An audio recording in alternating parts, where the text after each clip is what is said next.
Hello everyone and welcome back to TowerGate. It is TowerGate day number 1038, 1038, Sunday, February the 9th, 2020. Thank you so much for tuning in. Don't forget to get your vote in the comments section of this video for your pick for Dumbass of the Week. I have a pretty good idea who that's going to be, but we'll go ahead and have the vote anyway. I'll go ahead and count the votes anyway, but I'm pretty sure I know who's going to win that. Although it could be close, there are two people, it could be close, but I think it's going to lean toward one specific person, and I think it's going to be a pretty big win, again, for that person. Now, please try to get your vote in the comments section by 8:30 Eastern Standard Time, because at 8:30, that's when I do the last tally for the votes, and make sure you get your comment on video 1038. A lot of people, and it's partly my fault. Sometimes I get off track and I end up being a day off or something. So it's probably my fault a lot of times. But my intention is to have people vote on the Sunday video, and to have that be the video where the votes go, and then on the Monday video I announce the winner. So that's kind of what I've been trying to do. So anyway, don't forget your vote for Dumbass of the Week. Now.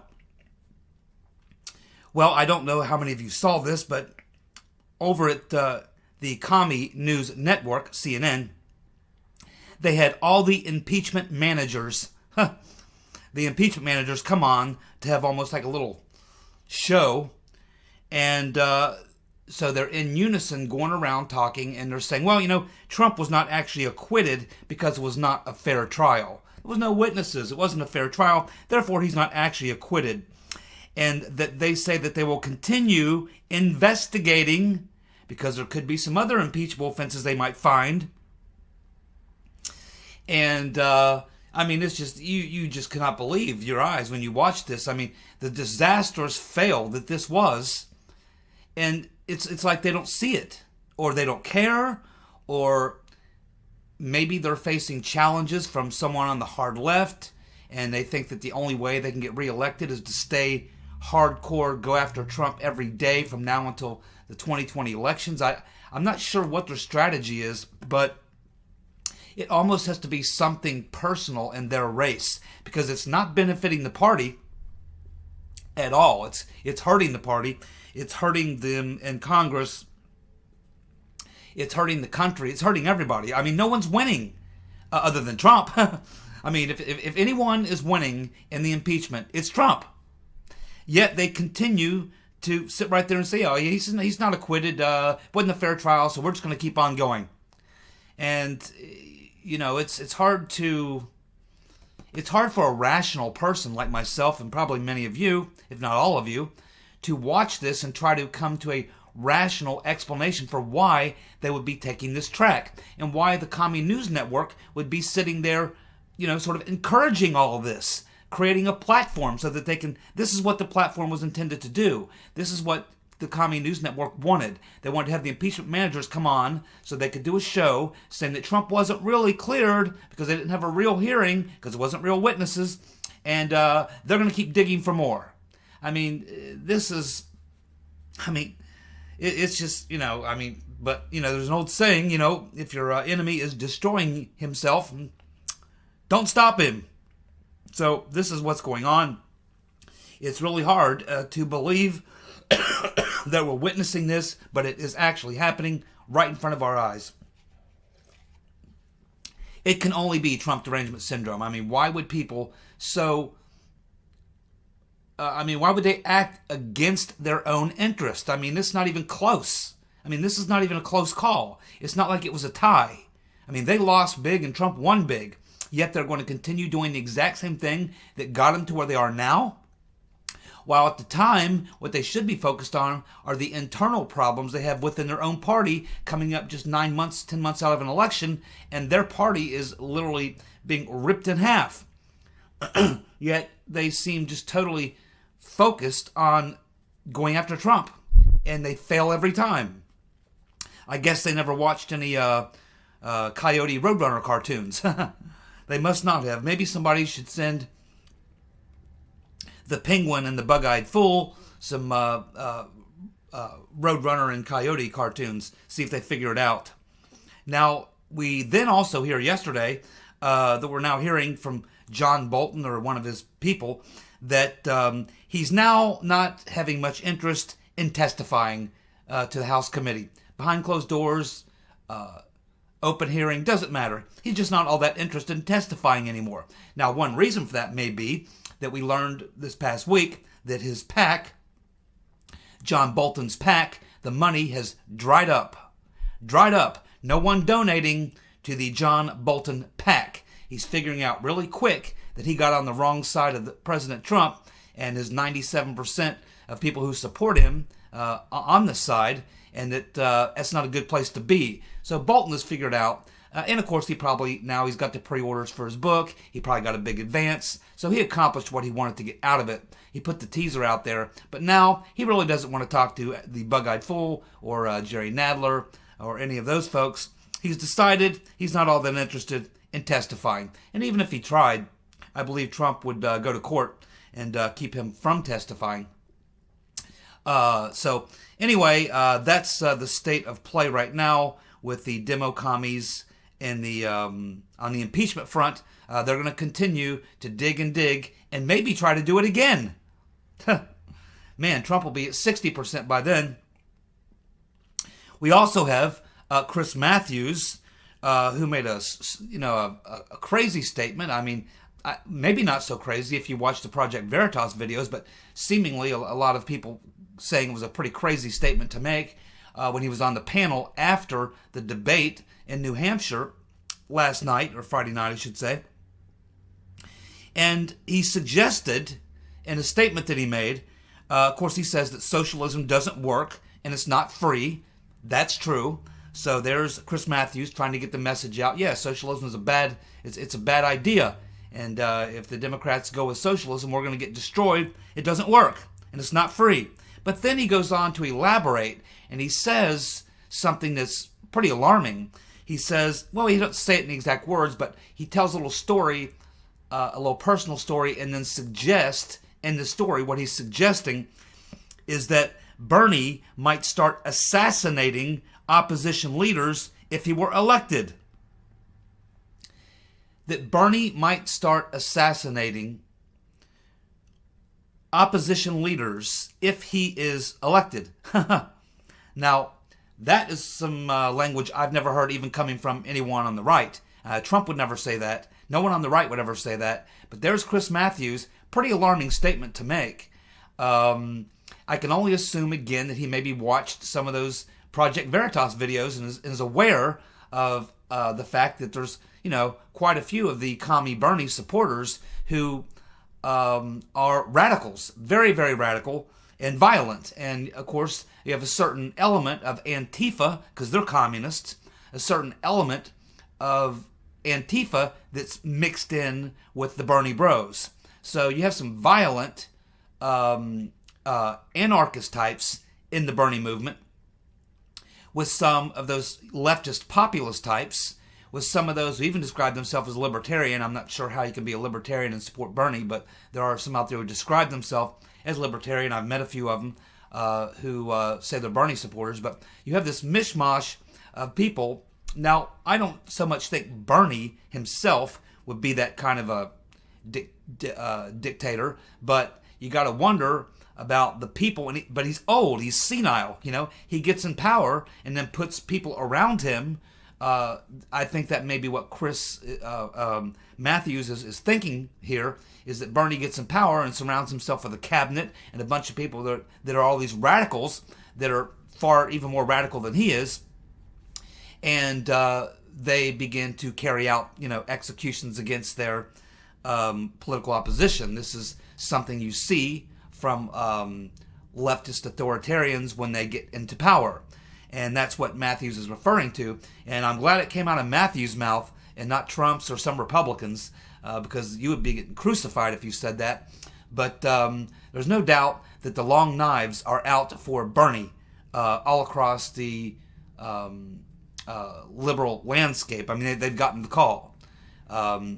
So, yeah, it's I think that we're going to see this type of rhetoric. It's going to continue. It's probably going to get worse, and we'll just have to keep watching. But it's you know, things are going to get very, very interesting. Again, I just hope the more radical, violent part of this doesn't come into play. I think we might see some of this type of stuff when they finally do cheat Bernie out of the nomination, whether it occurs prior to that or at the convention itself, when they finally do actually just flat out in your face cheat Bernie. They're doing it, but I mean, you know, there's going to be a breaking point where Bernie supporters finally realize it's over. It is over. He's not going to win. And when that moment comes, I would be very careful if you live in a liberal city where you have a liberal mayor, a liberal governor, a liberal state, like Portland or somewhere like that, where the Antifa and the radicals know that they can do anything. I mean, assault people, whatever they want to do, and there'll be, you know, nobody to stop them. You know, the cops stand down in Portland, the cops stand down in Seattle, the cops stand down in San Fran, California, places like that. Now, you don't have to worry if you live in a, you know, obviously a Republican or conservative city or town, because, you know, conservative governors and mayors and police chiefs, they won't tolerate that at all. If Antifa tried the stuff that they do in Portland here where I live, I mean, they would be just, you know, they would get beat down, handcuffed, thrown in the paddy wagon and taken away. It would never even get, you know, going out here. But, you know, in the real liberal meccas of the country, could become quite dangerous on the day that the Bernie Bros realize that the establishment is going to deprive Bernie of his victory. Of course, now Trump has now fired the UK ambassador, Gordon Sondland, one of the people who testified, I guess you could say, against him in the impeachment hearings. So now that means that since the impeachment has ended, we now had Yanukovych, who was forced to either leave or get fired. She left. Then you had the Veneman brothers fired, and now you've got Sondland fired. As I said, after Trump was acquitted, I think that was the end of it for him. I think he's seen enough, and I think he's done playing with kid gloves or what have you. I think he's going to take these people out who have been after him, and I have no doubt that he's told Barr in no uncertain terms, look, they threw spies against my campaign, broke all sorts of laws, committed all sorts of crimes to stop me from being president. Then they roll out the insurance policy with Uncle Bob to take me down. Then they go with this Ukraine hoax to try to impeach me and take me down. I'm sick of it. And a lot of this stuff is illegal. A lot of what's in the is pointed out in the IG report. These are crimes. My guess is that Trump has told Barr in no uncertain terms, I'm sick of it. It's time to take some action, and it's time. I want these people thrown in jail. Time to do your job. And I'm sure that, you know, Barr's got the message. He gets it. This investigation that Durham's working on is very complex. He's only been on the job since May. I mean, in a conspiracy so vast with so much to look at, I mean, it's not something to do very quick. Barr, I think, understands that he doesn't want this going down during the election. Maybe he's thinking he would like to wait till after the election. My guess is Trump is not going to be accepting of that. That he's going to say, no, you know, I don't give a damn when it goes down, but it better go down before the election. You already know a lot of the crimes that were committed. You know a lot of the players. They still continue to do what they do. They're still active. They still got friends. They're still working. They're not going to stop. I'm not going to sit back and take another coup attempt, another impeachment. It's time to take these people out. So my guess is that Barr is going to try to turn up the heat a little bit, and I think that they're going to try to, at least ways, be in a position to come out and say, okay, here's what happened. We have indictments against these people, these people, these people. The investigation continues. There'll probably be more indictments coming down. It'll take some time for this all to work itself through the system. As I've said before, I don't think you'll see very many of these cases go to court. I think most of these cases will be plea deals. A couple people may try to fight it and go to court, but it's generally not advised. I mean, if there's a solid case against you, you generally want to cut a deal if you can. So I think there'll be mostly plea deals and not that many things going to trial. But I think that Barr is going to probably, under pressure from Trump, is going to try to have to do this before the election and before the general election kicks in. And that's why I predict that sometime before the end of May, we're going to see Durham come out and start making indictments. Barr will probably come out and draft some sort of a speech or a letter or something to try to give a explanation of what Durham has found. I do believe that investigation will probably continue, but I think that what Trump needs is for Durham and Barr to come out and say, okay, here's what happened. And lay out the initial indictments of the main people we know were involved. There'll be others, of course, but I think that that's probably where it's at. I think Trump has taken off the gloves. I think he's out of patience. I think that he has made the decision it's now time to take these people out. They've had over 3 years to just go at him without any, without other than him and his Twitter account. That's all he's had.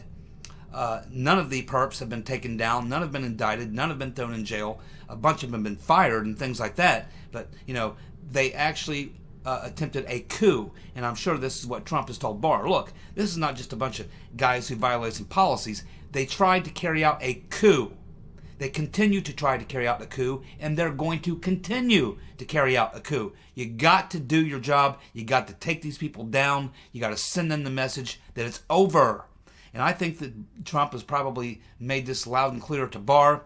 A lot of people were commenting on the fact that in the speech that Trump gave the other morning after the prayer breakfast, Barr's sitting down there. He's seated a couple seats away from Sekulow, apparently prior to Trump coming in to give the speech. Sekulow and Barr were having a conversation. They were pretty jovial and having this conversation. Then as Trump's going through his speech, whenever he started talking about the criminals, Strzok, Page, and all those people, he would look directly at Barr. Whenever he'd make a comment about these people have to be brought to justice, he was looking at Barr. Whenever he said this could never happen again, he's looking at Barr. So there's no doubt that Trump has made it perfectly clear to Attorney General Barr that there better be heads on the platter, heads on the pike. And it needs to happen. And it needs to happen sooner than later. So, yes, I think that that's the point Trump has hit. And he can order it. He absolutely can. And I think he's held back. But I think he's at that point now where he's getting ready to take off the gloves. And we thought we saw Trump as a counterpuncher before. I think we're now going to get the bare knuckle version of Trump, maybe the brass knuckle version of Trump. Keep watching. Well, as you know, I cannot watch a Democratic debate anymore. I mean, I just can't do it. I just can't do it. I don't feel like I need to. But to comment, to make these videos, I did go watch a couple different videos of the highlights, if you want to call them that, and I did read probably about a dozen stories, mostly from the left, a couple from the right, of their analysis of what happened in the debates. And it appears, and from what I could see, I kind of agree that Biden attempted to come out. He wanted to come out strong, but he came out really to defend himself more than anything else. He still didn't really go after Buttigieg the way you think he would, seeing as how it's Buttigieg now who's put him in peril. You would generally go after the guy who's now the biggest threat to you. But he didn't directly go after Mayor Pete the Cheat. He just tried to make a robust defense of himself. He did, again, repeat what he's been saying the last couple of days about the danger of having a Democratic socialist at the top of the ticket and what that means for down-ballot races. He mentioned that again. But again, Biden's problem is still the same problem that he's always had. He is just not able to... He is not able to articulate his thoughts. He's not able to keep his mind focused on a particular, point for more than 10 seconds without drifting around. He can't take something that he wants to get across to you and find the words and then express it in a way and then tie it to some policy. It's just, he just does not communicate well. And some of that is that he never has, And some of that is that he's close to 80 years old and he just don't have the mental faculties to be able to do this. He has no charisma. He looks out of place. He looks like he shouldn't even be there on the stage, to be honest with you. I just think he gets worse. And he did not have a good night. And they say the only good thing that happened for him last night is that at one point he asked the audience to stand and cheer for Vindman. And he was criticizing, he said, well, instead of Rush Limbaugh getting the Medal of Freedom, it should have been Vindman. Hey, let's all stand. Let's all stand for Vindman. And he kind of had a moment there where he got people, they're probably like, why are we doing this? It's like a Democratic debate. I mean, how's this work? I mean, it was a weird moment. I don't really understand, who's advising him or if he's taking the advice he's getting. But at this point, they've got him at like 10% in fourth place in New Hampshire. I just don't, it's not going to happen. I've known it's not going to happen for a long time. I've been saying, even before he jumped in the race officially, I said he'll come into the race, he'll be the front, he'll be the top guy, and as it goes on, he'll just continue to go down and down and down and down. I don't know if he's going to make it to South Carolina because, primaries, staying in the primary is all about money. It's all about money. If you run out of money, you got to get out. And his fundraising is drying up. He's been canceling ad buys he previously made in South Carolina and Nevada. So the money's drying up. He's slipping. He's going down, and he's going down faster than even I thought he would. So, it's pretty much over for Biden. But if you're the Democrats, you look over there at Bernie and you're thinking, my God, we got to keep Joe in it. They got to keep everybody in the race. This has got to be the strategy for the Democratic National Committee. Because if too many people drop out, Bernie will take larger percentages of the vote. He might get enough delegates to win the nomination. What they have to do is keep everybody in the field that's in there now in the race. Keep 8, 9, 10, 11 people. Even if they only have 7 in the debate, there's still 11 or 12 that are still officially in the race. Even if they don't get 1 point, like a Tulsi Gabbard or a Steyer or whatever. Keep them as many people in the race as possible to prevent Bernie from being able to get the delegates, especially Elizabeth Warren. And if that means that you got to get Michael Bloomberg to pump money into Biden's campaign to keep him in there, if you have to pump money into Elizabeth Warren to keep her in there, they've got to keep everybody in the game at least until the big vote. You have the Super Tuesday vote, early March. Then I think there's another one 2 weeks later, and they're going to have to keep as many people in the race as they can till after that second big day of voting, when you'll have basically 80-85% of the votes will be tallied. Then you only have those few states at the end. California would have already voted by then. That's the big one. So they have to keep as many people in the race as possible to keep Bernie, to dilute the vote, to keep Bernie from being able to capture the majority of delegates. Although if he does, they'll just wait till he gets to the convention and they'll do something. But when I look at this field, and of course you could see last night that they were also trying to play into Klobuchar a little bit, because they realized the only 2 people on the stage that you can put out there on a national ticket without running as a socialist really is Klobuchar and Mayor Pete. But even Mayor Pete is far to the left. So he will have to moderate. And as you can see, the problem that Mayor Pete has, and you can see it last night as well, it's a problem he's always had, he's trying to do Obama's routine. This deal where he speaks in great platitudes, but he never actually gives specific, detailed answers about how he's going to do things. He doesn't articulate them. He just speaks in these platitudes. Now, if you're someone like Obama and you have all that charisma and you have great speechwriters, which Obama had good speechwriters and a lot of charisma, he could get away with that. But Buttigieg doesn't have good speechwriters. He doesn't have that charisma, and so the platitudes are just not working for him. And you have to be able to, when you get into debates, you have to get away from platitudes and have real specific things that you're going to do in policy. Otherwise, it just doesn't resonate with people. And that's the problem Mayor Pete has. But they need him right now to take the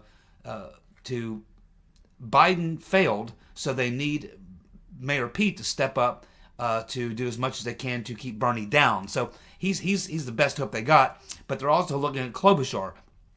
Now she's such a weak, lacking charisma, weak. She's kind of airheaded. She doesn't have it. Okay, she doesn't have it. So I think what I see when I look at that last night, it looks like to me what we're looking at is a battle for who's going to be the VP. This is about who's going to be the vice president. There's no presidential material on the stage. I think that they're going to wait till they get to the convention. Then the super delegates are going to weigh in. I think that they're going to try to keep the field as big as possible to dilute it, so that Bernie can't get the majority of delegates he needs. And then they're going to write in somebody. Now it may be, I think the Right Reverend Clinton's the most obvious, and put her at the top of the ticket, and then you get a Buttigieg or a Klobuchar to run under Clinton as a VP.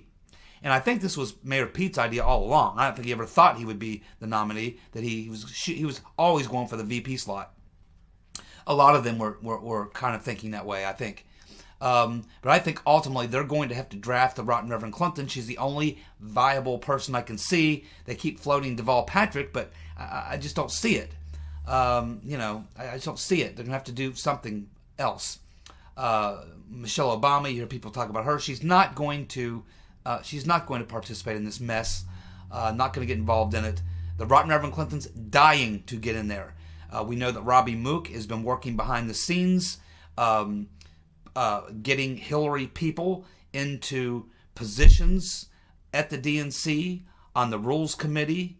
So they're getting the Right Reverend's people planted in the system right now.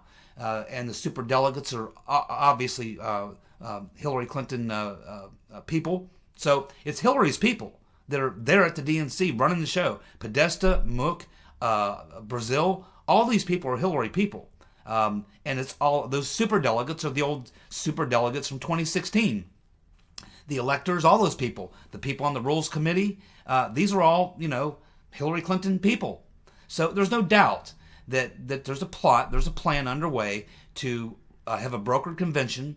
They can write in the Right Reverend Clinton and then have Buttigieg or one of the other ones, probably Klobuchar is the only two I can think of, come in underneath, and then they can use Bloomberg's money to try to keep everybody pumped up to keep them in the race so they don't have to fall out. I mean, it may get so bad for Biden and the DNC that they may have to get Bloomberg to pump money into the Biden campaign just to keep him on the stage because his money is dried up. But they can't let him get out. Even though he's only holding 10 or so %, he could do better in South Carolina. He could do better on Super Tuesday. He can still pull votes from Bernie. They still need people who can pull votes from Bernie. They need everyone to stay in this fight, especially Biden, Warren, Klobuchar, and Mayor Pete. That's the ones none of those guys can drop out, or Bernie is going to start capturing larger portions of the vote. So this is what it looks like to me. That's the best analysis I can offer at this point. But one of the telling moments last night that I think is devastating, and this, again, Republicans will have this on video. It's just like when they ask the question how many would give free health care to people illegally coming in the country, and they all raise their hand. The Republicans have that on tape, and you're going to see that video over and over and over again all through the election cycle. But last night, after Quid Pro Quo Joe comments again the fact that having a National Socialist or a Democratic Socialist at the top of the ticket would really hurt the down ballot races. At that point, Stephanopoulos follows up with a question by asking how many people up on the stage, would not feel comfortable with having a Democratic Socialist at the top of the ticket. And it was amazing. They all just sort of stared straight ahead, except for Klobuchar. Now, I watched this video clip about 10 times. They all just stare straight ahead. They have no problem with it. They seem to have no problem with the Democrat Socialist at the top of the ticket, except for Klobuchar. Now, she looks around, and I counted 1001, 1002, 1003, and just about 1004. At that point, after she's looked this way, looks back, then she goes, like halfway holds her hand up and then kind of puts it down real quick. And then there's like a pause break response while Stephanopoulos kind of evaluates what he's seeing.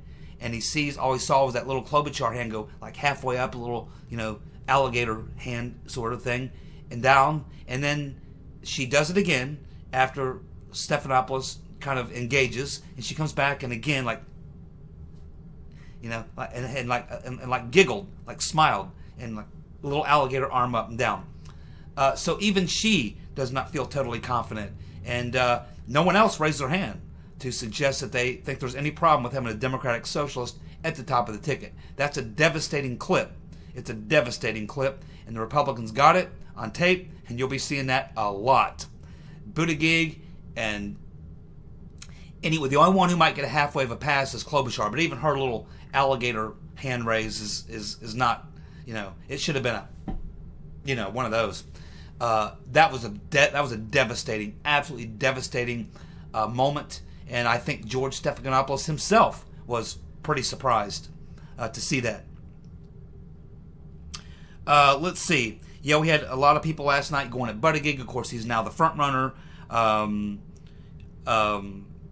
You had Buttigieg also kind of defending Biden, almost looking like he wants to form a Biden-Buttigieg sort of alliance. I don't know why. They're fighting for the same votes. Then, of course, maybe he's trying to do better with the black vote. I don't know, although apparently he's starting to do better there. But, I mean, Biden's not even doing good with black voters anymore. I mean, he's so low in the polls, it doesn't matter.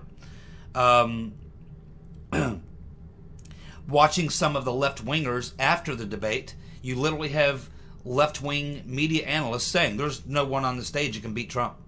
There's no one there. These guys aren't going to beat Trump. There's no one on the stage that will beat Trump. That's what the left-wing pundits are saying. And, of course, they're all talking about the enthusiasm gap. That they expected that there will be all this enthusiasm for Democrats who want to get rid of Trump. But so far, what they're seeing in Iowa and New Hampshire, and I don't know if this will continue on, but at this point, there's an enthusiasm gap. They're seeing very low numbers of people turning out to participate. And you want to see it, and it's because of the shit show that's going on and this thing that happened in Iowa didn't help. They continue to cheat Bernie. They've been talking about impeachment. That goes down. The most horrible week that the Democrats have ever had and the best week that Trump has ever had just occurred. And I think what you're seeing is a lot of the wind and the sails is being taken out of the Democrats. They realize they're not going to beat Trump. They look at the field of people they have and go, we can't beat Trump with any of these people. He could beat all these people. He could take on all 7 of these people at once and beat them.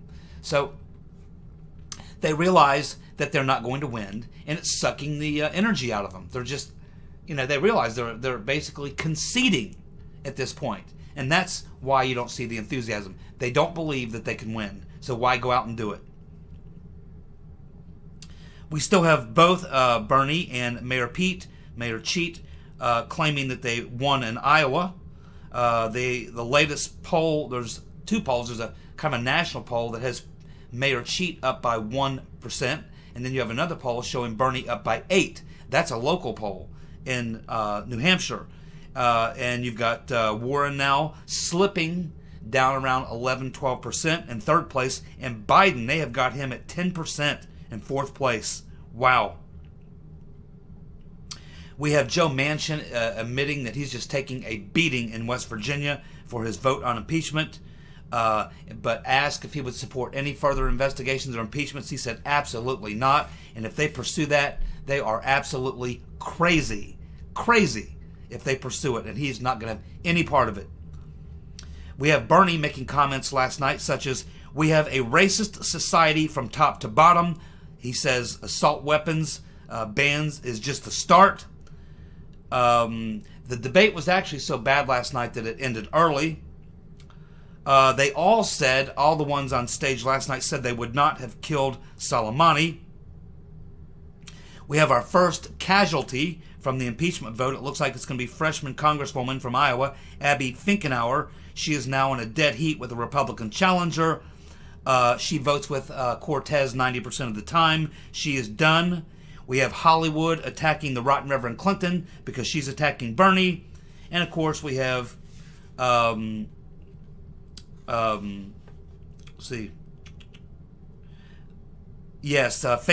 and Twitter are saying they're not going to remove the the video that's enraged Nancy Pelosi. It's the video that they call the Powerful American Stories Ripped to Shreds, where it's Nancy ripping the speech while they show the stories. It's just having a devastating impact.